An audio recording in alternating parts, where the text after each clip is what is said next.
আমাদের প্রতি মাসে মাসে পিরিয়ড আসে, আমাদের প্রতি মাসে মেন্স হয়, আর সেখানে আমরা সেই পিরিয়ড থেকে মেন্স থেকে কিভাবে পবিত্রতা অর্জন করব এই সম্বন্ধে আমার ধারণা নাই। তাই আমি আপনার কাছে আসলাম, ওগো আল্লাহর নবী আমাকে বলে দিন আমি কেমন করে আমার পিরিয়ড থেকে পাক হব।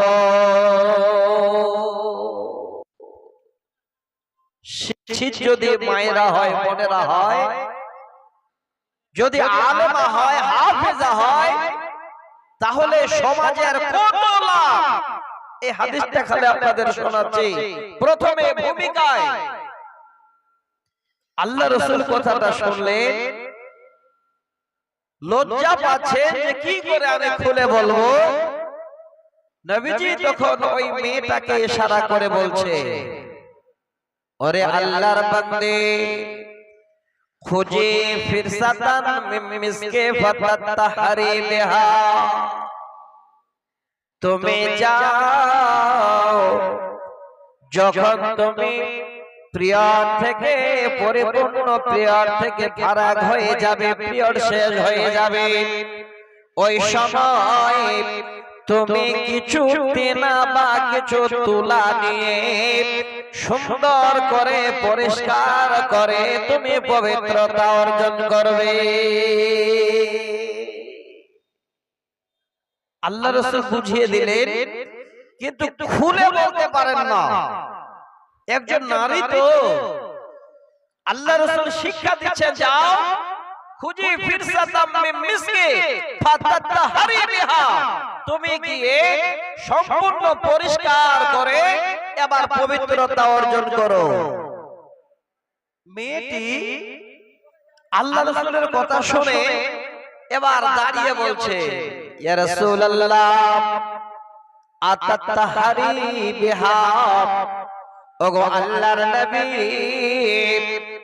আমি কেমন করে পবিত্র অর্জন করব, পবিত্র হব আমি বুঝতে পারি নাই, আমাকে একটু ভালো করে বলো আমি কেমন করে এই জায়গা থেকে পবিত্র হব। নবীজি বলছেন, যাও তুমি পবিত্রতা অর্জন করো। মেয়েটি আবার বলছেন, কাইফা, কেমন করে, আমার তো জানা নাই। দেখেন শিক্ষার কত মূল্য, আর শিক্ষা না থাকলে কত বড় সমাজের ঘাটতি।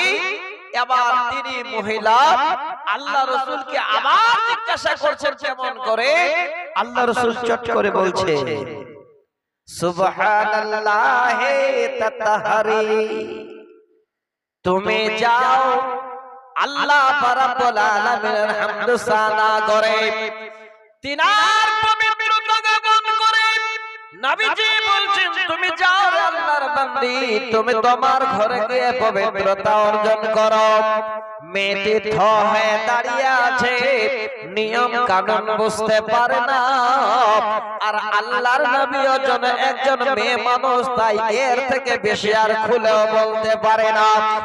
ঘরের ভিতরে আম্মা জান আয়েশা সিদ্দিকা রাদিয়াল্লাহু তাআলা আনহা ছিলেন। সমস্ত কথা যখন শুনলেন, মেয়েটি যখন কিছুই বুঝতে পারল না, সরাসরি বেরিয়ে এসে আনসারী মেয়েটির হাত এইভাবে আম্মা জান আয়েশা ধরে নিলেন। হাত ধরে নিয়ে টানতে টানতে টানতে নিজের কামরায় নিয়ে গেলেন, ঘরে নিয়ে গেলেন। ঘরে নিয়ে যাওয়ার পরে ওই মেয়েটিকে এবার শিক্ষা দিচ্ছেন আম্মা জান আয়েশা, ও বোন রে আমার, ওরে আল্লাহর বান্দেরে শোনো, আল্লাহর নবী বারবার তোমাকে খুলে খুলে বলল, তারপরও যখন তুমি বুঝতে পারোনি, আমি আয়েশা তোমাকে ভালো করে বুঝিয়ে দিচ্ছি। কারণ একজন মেয়ে মানুষ আর একজন মেয়ে মানুষকে বোঝাতে গেলে কোনো লজ্জা থাকবে না। আম্মা জান আয়েশা বলেন, ওরে আমার বোন শোনো, তোমার যখন পিরিয়ড শেষ হয়ে যাবে, যখন তোমার মেন্স বন্ধ হয়ে যাবে, ওই সময় তুমি সুন্দর করে হাতে একটা কাপড় নেবে কিংবা কিছু তুলা নেবে, সমস্ত খুনগুলোকে ভালো করে পরিষ্কার করে দেবে। ওই গোসল তারপরে ওযু করে গোসল করে নেবে। এইভাবে করে তুমি পবিত্রতা অর্জন করবে। দেখে শিক্ষিত নারীর কত দাম।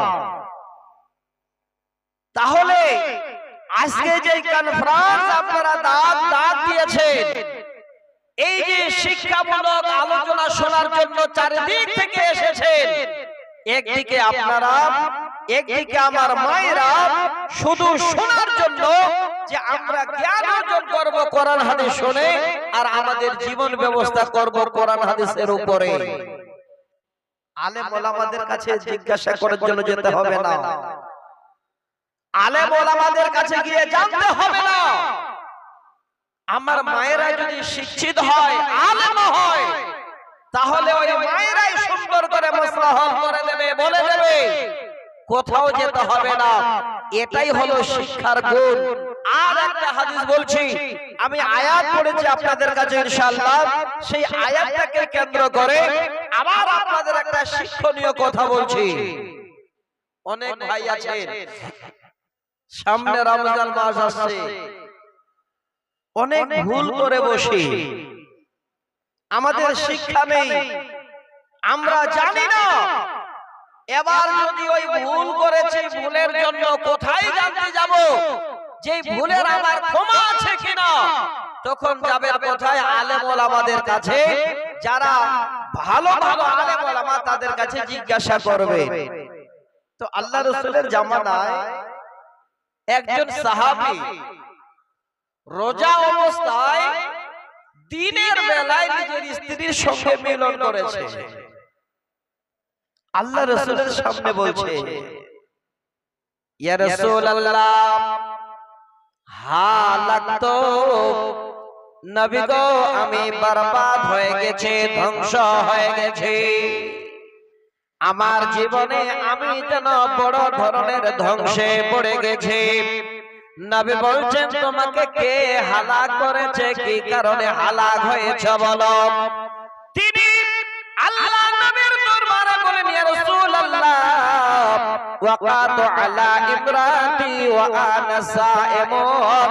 নবীজি, আমি রোজা ছিলাম, আর রোজার হালাতে আমার স্ত্রীকে দেখে আমি যেন দিনের বেলায় আর মন মানতে পারি নাই, আমি আমার বিবির সঙ্গে দিনের বেলায় মিলন করে নিয়েছি।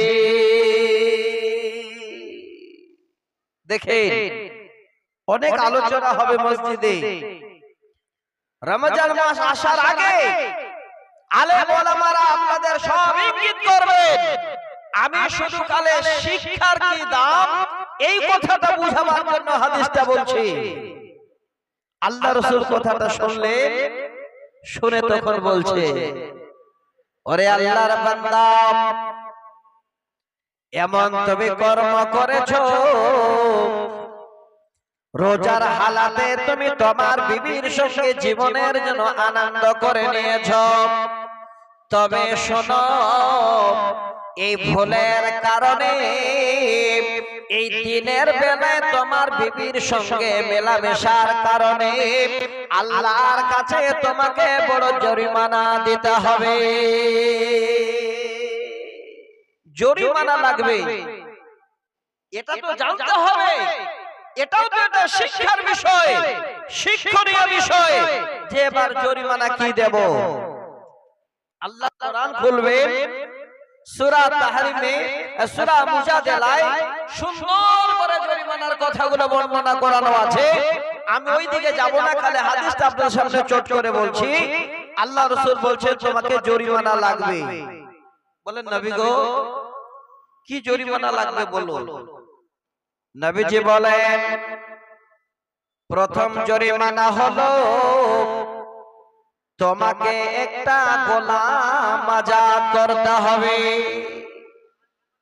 তিনি এবার দাঁড়িয়ে বলছেন, ইয়া রাসূলুল্লাহ, আমি অভাবী মানুষ, আমার অর্থ সম্পদ নাই, আমি কেমন করে গোলাম আজাদ করতে পারবো? নবীজি বলেন, এই গোলাম আজাদ যদি করার তোমার ক্ষমতা না হয়, তাহলে তুমি পরস্পর 2 মাস লাগাতার রোজা রাখবে। এটাই হলো তোমার দিনের বেলায় বিবির সঙ্গে মেলামেশার জরিমানা। 2টি মাস একদম পরস্পর কোনো ছাড়াছাড়ি নাই মাঝে।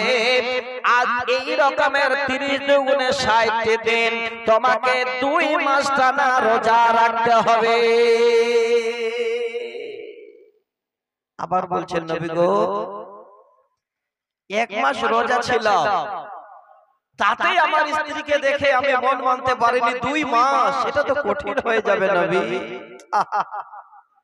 আল্লাহর নবী বলেন, এটাও যদি তোমার জন্য কঠিন মনে হয়, তাহলে তুমি 60 জন মিসকিনকে খাবার দেবে, আহার দেবে।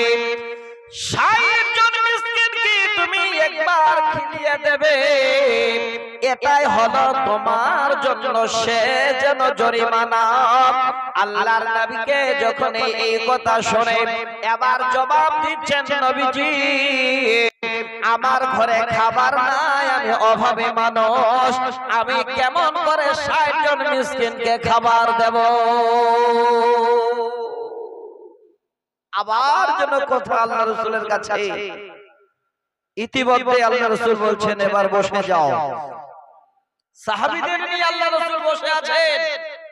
ওই মজলিসে একজন আল্লাহ রাসূলের সাহাবী তাড়াতাড়ি করে দৌড়াতে দৌড়াতে এসে কিছু খেজুর নিয়ে এসে আল্লাহ রাসূলকে হাদিয়া দিলেন।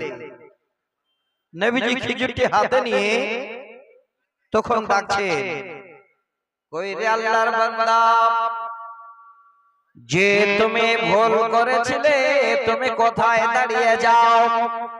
তিনি এবার দাঁড়িয়ে গেলেন, বলেন, নবী গো, আমি আপনার সামনে এবার দাঁড়িয়ে গেলাম। আল্লাহর নবী নিজের হাদিয়ার খেজুরটি এবার হাতে নিয়ে বলছেন, ওরে আল্লাহর বান্দা, আমার হাদিয়ার খেজুর আমি তোমাকে দিয়ে দিচ্ছি। এই খেজুরটি নিয়ে তোমার আশেপাশে যতগুলো তোমার দিনী ভাই আছে, বন্ধু আছে, সবাইকে তুমি দিয়ে দাও। এবার সবাইকে তুমি খেজুরটা বিলিয়ে দাও। আল্লাহর নবীকে বলেন, নবী গো, এই খেজুরটি যদি আমি বিলিয়ে দিই, আমার পরিবার এত অভাবে, আমি এত গরিব মানুষ, আমার পরিবার যেন না খেয়ে থাকবে। নবী গো, এই খেজুর যদি বিলিয়ে দিই, আমরা আর কিছুই খাওয়ার পাবো না। আল্লাহর নবী ওই কথাটা যখনই শুনলেন, শোনার পরে এবার মুস্কি মেরে হেসে গেলেন। সামনের দাঁত দুটো নবীর যেন বেরিয়ে গেল। নবীজি বলেন, ওরে আমার সাহাবী শোনো রে, যাও যাও যাও, তোমাকে আর এই খেজুর খেলাতে হবে না, কাউকে দিতে হবে না, এই খেজুর তুমি নিয়ে যাও। আল্লাহর নবী সুন্দর করে এবার তিনার সেই সাহাবীকে, আল্লাহর বান্দাকে বুঝিয়ে দিলেন, যদি রোজার মাসে দিনের বেলায় এই ভুল করো, হে আল্লাহর বান্দা, তাহলে তোমাদের এই কাফারা গুলো দিতে হবে। এটাও একটা শিক্ষা। তো আজকে আমরা শিক্ষা অর্জন করি, খুব ভালো করে মন দিয়ে শুনি। আশা করি নারী পুরুষ নির্বিশেষে সবাই আমরা ফিরে আসবো এক প্ল্যাটফর্মে। সবাই এসে চাইবো যে আমার ছেলে আমার মেয়ে, আমার ছেলে আমার মেয়ে অবশ্যই সকাল বেলায় মাদ্রাসায় মক্তবে যাবে, তারা শিক্ষা অর্জন করবে, আগামী দিনে আমাদের ভবিষ্যৎ উজ্জ্বল হবে।